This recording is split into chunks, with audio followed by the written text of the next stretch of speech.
Hello student, आपका स्वागत है मेरे जीके जी एकेडमी चैनल में। आज हम क्लास 10 की गणित परीक्षाओं से संबंधित महत्वपूर्ण क्वेश्चन मेरे प्यारे स्टूडेंट आज आप लोग देखेंगे, ध्यान देंगे। बहुत महत्वपूर्ण क्वेश्चन है। यदि आप इसको नहीं देखेंगे तो बहुत पछताओगे। अच्छे से ध्यान से देखो, ठीक है ना। इस तरह का सवाल बोर्ड परीक्षाओं में पूछा जा सकता है। ध्यान दीजिए। दिया है प्रश्न नंबर 1, 2x प्लस 3y बराबर 11 और 2x माइनस 4y बराबर -24 को हल कीजिए और इसमें m को वह मान ज्ञात कीजिए जिसके लिए y बराबर mx प्लस 3 हो। ठीक है ना। ये आपका क्वेश्चन है द्विघात समीकरण चैप्टर से। ठीक है ना। इसको कैसे हल करना है ध्यान देंगे। देखिए, दिया पहला सवाल हम हल कर रहे हैं। पहला सवाल आपका दिया समीकरण पहले लिखेंगे, चाहे विलोपन नियम से चाहे प्रतिस्थापन नियम से, दोनों विधि से आप लगा सकते हैं। लास्ट में m का मान ज्ञात करना है। यहाँ दिया है 2x प्लस 3y बराबर 11, ये पहला समीकरण आपका है। और दूसरा समीकरण दिया है 2x माइनस 4y बराबर -24 दिया है। ये आपका समीकरण नंबर 2 है। इसे या तो प्रतिस्थापन में से हल कीजिए या तो विलोपन नियम से हल कीजिए। मान लीजिए हम प्रतिस्थापन नियम से हल करते हैं, तो देखिए लिखिए प्रतिस्थापन नियम से कैसे हल होगा। यहाँ लिखेंगे प्रतिस्थापन विधि से। ठीक है ना। ऐसे आपको लिखना पड़ेगा। लिखने के बाद समीकरण एक एक लेके तोड़िए। समीकरण नंबर 1 से तो यहाँ आपका समीकरण क्या दिया है, 2x माइनस प्लस करके 3y बराबर 11 दिया है। तो हम लिख सकते हैं 3y बराबर 11 माइनस के 2x। अब y बराबर क्या लिख सकते हैं, 11 बटा 2x बटा 3। 11 माइनस 2x बटा 3 हो जाएगा। तो यहाँ लिखेंगे y का मान समीकरण नंबर 2 में रखने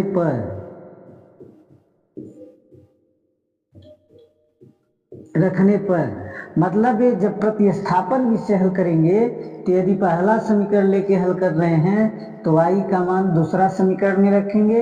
यदि दूसरा समीकरण से हल कर रहे हैं तो y का मान पहला समीकरण में रखेंगे। ठीक है ना। समझ आ रहा है नहीं? हाँ, ध्यान देंगे। इसके बाद हम क्या करेंगे, यहाँ समीकरण 2 आप उतार लेंगे। 2x माइनस 4y बराबर -24। कोई दिक्कत है किसी को? तब यहाँ देखिए 2x लिखिए, 2x माइनस 4y, तो y के स्थान पर ये मान रखना आपको। 11 माइनस 2x बटा 3 बराबर क्या हो जाएगा, -24। कोई दिक्कत है?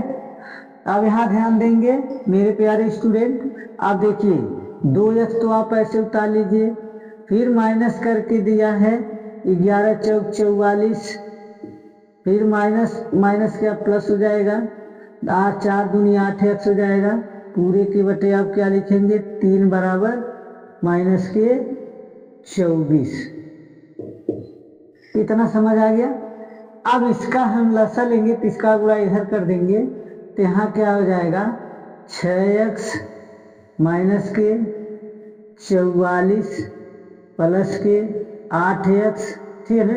अब इसका मल्टीप्लाई इसमें कर दीजिए तो यहाँ क्या हो जाएगा, माइनस के 12।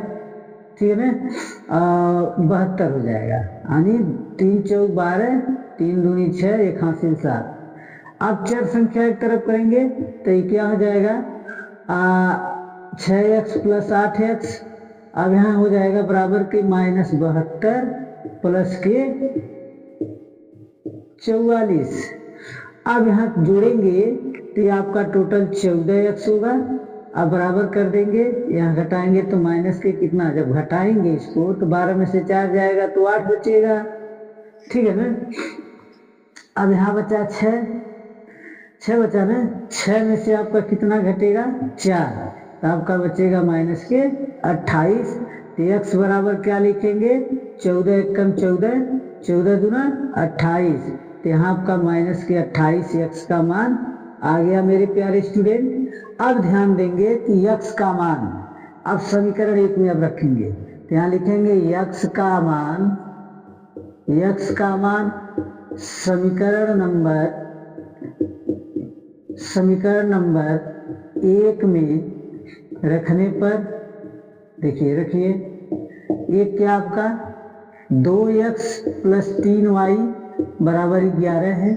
तो यहाँ आप क्या लिखेंगे 2 गुणे माइनस के 4 2 कर देंगे, x के स्थान पर -2 का मान रखेंगे, प्लस 3y बराबर 11 कर देंगे। तो यहाँ माइनस के 4 हो जाएगा, प्लस के 3y बराबर 11 हो जाएगा। अब यहाँ क्या करेंगे प्लस के 3y और यहाँ 11 हो जाएगा, प्लस के 4 हो जाएगा। तो यहाँ क्या हो जाएगा 3y बराबर 15 हो जाएगा। ठीक है ना। अब जब 15 हुआ तो इसको काटेंगे मेरे प्यारे स्टूडेंट, ध्यान दीजिए। तो यहाँ y बराबर क्या लिख सकते हैं 15/3 लिख सकते हैं। 3 पचे 15, 3 से काट देंगे, 3 पचे क्या हो जाएगा 15। तो y का भी मान निकल गया 5, x का मान -2। तब लिखेंगे यहाँ देखिए दिया जिसके लिए y बराबर दिया है, तो y बराबर आप लिखेंगे y बराबर mx + 3। तो y का मान कितना आया था 5, m और m गुणे माइनस x का मान कितना आया था, देखिए माइनस के 2 आया है ना, तो यहाँ माइनस के आप 2 लिखेंगे। अब प्लस करके क्या लिखेंगे 3। तो यहाँ 5 बराबर माइनस के 2m हो जाएगा, प्लस 3 हो जाएगा। अब यहाँ क्या हो जाएगा आपका पक्षांतर जब करेंगे, तो यहाँ देखिए मान लीजिए हम इसको पक्षांतर कर दे रहे हैं, ठीक है ना। इसको जब हम पक्षांतर करेंगे तो मान लीजिए यहाँ आपका क्या आएगा 5 - 3 बराबर माइनस के 2m हो जाएगा। अब यहाँ देखिए घटाएंगे तो यहाँ क्या होगा 2, यहाँ क्या हो जाएगा माइनस के 2m हो जाएगा। अब m बराबर क्या लिख सकते हैं -1। यही आपका राइट आंसर है, 2 से 2 कट गया है, ठीक है ना। सेम इसी तरह बोर्ड परीक्षा में हो सकता है, पूछा जा सकता है, ये सवाल आ भी सकता है। ऐसा नहीं है कि हम नहीं कह रहे कि यही आएगा, आ भी सकता है, ठीक है ना। ध्यान से देख लीजिए, इस सवाल को इस तरह आपको हल करना है मेरे प्यारे स्टूडेंट, अच्छे से ध्यान दीजिए। अब प्रश्न नंबर 2 देखेंगे मेरे प्यारे स्टूडेंट, ध्यान देंगे किस तरह लगेगा। देखिए दिया ये एक भिन्न 1/3 हो जाती है जब उसके अंश में से 1 घटा दिया जाता है। वह 1/4 हो जाती है जब हर में 8 जोड़ दिया जाता है, तब भिन्न ज्ञात कीजिए। तो इसको किस तरह हल करेंगे ध्यान देंगे, ठीक है ना। देखिए दूसरा क्वेश्चन है, तो यहाँ आपको लिखना पड़ेगा माना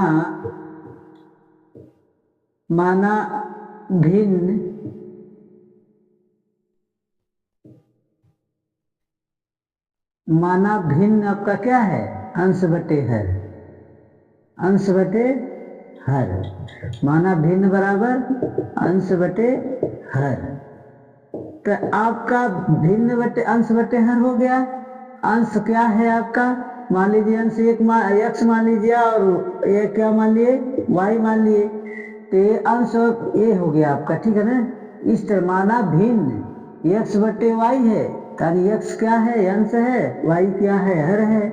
तो क्या कह रहा है कि जब उसके अंश में घटा दिया जाता है, तो यहाँ क्या लिखेंगे x - 1 बटा y लिखेंगे। अब इसके बराबर क्या हो जाती है 1/3 हो जाती है, इसका गुणा करिए तो 3x होगा, -3y बराबर y हो जाएगा। अब यहाँ 3x - y बराबर 3 हो जाएगा। आपका पहला समीकरण क्या होगा बन गया।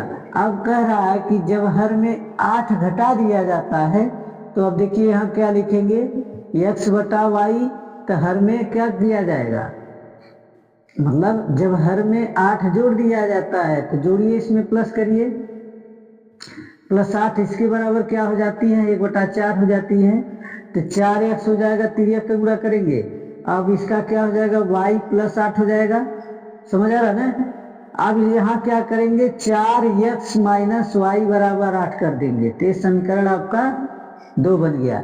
इस तरह किस तरह लगाना है, माना भिन्न बराबर अंश बटे हर, या माना भिन्न बराबर x बटे वाई कर दीजिएगा। उसके बाद कह रहा है कि 1/3 हो जाती है जब उसके अंश में 1 घटा दिया है। देखिए अंश में 1 घटा दिए तो 1/3 हो जाती है। तिर्यक का गुणा कर दिए, 3 का गुणा x में 3, x 3 का गुणा 1 में 3, y का गुणा y में 1 में तो y हो जाएगा। पक्षांतर करेंगे 3x माइनस वाई बराबर 3, समीकरण 1 बन गया। अब फिर कह रहा है जब हर में 8 जोड़ दिया जाता है, तो देखिए अब x बटे वाई लिखे हैं तो हर में 8 जोड़ दिए हैं, फिर तिर्यक का गुणा 4x हुआ, इसका गुणा इसमें करेंगे y प्लस 8 हो जाएगा। ये 4x इसको पक्षांतर करेंगे तो माइनस वाई बराबर 8, समीकरण 2 हो गया। अब इन दोनों समीकरण को चाहे प्रतिस्थापन विधि से हल करिए चाहे विलोपन विधि से, तो हम इसको प्रतिस्थापन विधि से हल करेंगे। क्यों हल करेंगे, क्योंकि दोनों समीकरण देखो इसमें से एक मान बराबर है। देखो y वाला मान बराबर है कि नहीं है ना।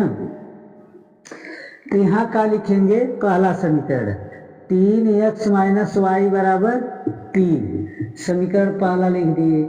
फिर दिया है 4x माइनस वाई बराबर 8, समीकरण आपका दूसरा लिख दिए। अब इसको विलोपन नियम से हल करेंगे। अब यहाँ ध्यान देंगे, प्लस छिपाते यहाँ माइनस होगा तो संख्या कट जा रही है। अब ये संख्या घटेगा तो कितना होगा, माइनस के x होगा। ये घटेगा तो कितना संख्या होगा आपका, ध्यान देंगे, माइनस के 5 होगा। तो माइनस माइनस काट दीजिए, x का मान कितना निकल गया, 5 निकला ना। तो यहाँ लिखेंगे x का मान समीकरण नंबर 1 में रखने पर, अब 1 में रखिए, 1 में रखने पर, तो 1 में जब रखेंगे इसको तो एक समीकरण आपका यही है ना समीकरण, ध्यान दीजिए। तो यहाँ 3x माइनस वाई बराबर 3 हो गया, तो x के स्थान पर क्या लिखेंगे, 5, बीच में गुणे का मान छिपा रहता है। माइनस वाई बराबर क्या हुआ, 3, तो माइनस के देखिए 15 हुआ, 15 माइनस क्या होगा, y बराबर 3, ठीक है ना, पहले समीकरण में रखे हैं। तो यहाँ माइनस की y हो जाएगा, आई 3 माइनस की 15 हो जाएगा, तो y बराबर माइनस के क्या हो जाएगा, 12। अब माइनस माइनस काट देंगे तो y का मान कितना आएगा, 12। x का मान 5, y का मान 12। आपका ये संख्या भिन्न ज्ञात हो गया, ठीक है ना। इसी तरह इस सवाल को हल करना था मेरे प्यारे स्टूडेंट। कोई दिक्कत है किसी को, नोट कर लीजिए। परीक्षा में इस तरह का क्वेश्चन द्विघात समीकरण से पूछा जाता है, ठीक है ना। इसको अच्छे से अध्ययन कीजिए, रटिए, ध्यान दीजिए, इसको बार बार रिवीजन कीजिए, लगाइए, ठीक है ना, तब समझ आएगा। कम से कम सुबह शाम 1-1 घंटा समय दे करके आप मैथ को रिवीजन करते रहिए। परीक्षा करीब में आ गया मेरे स्टूडेंट, ठीक है ना।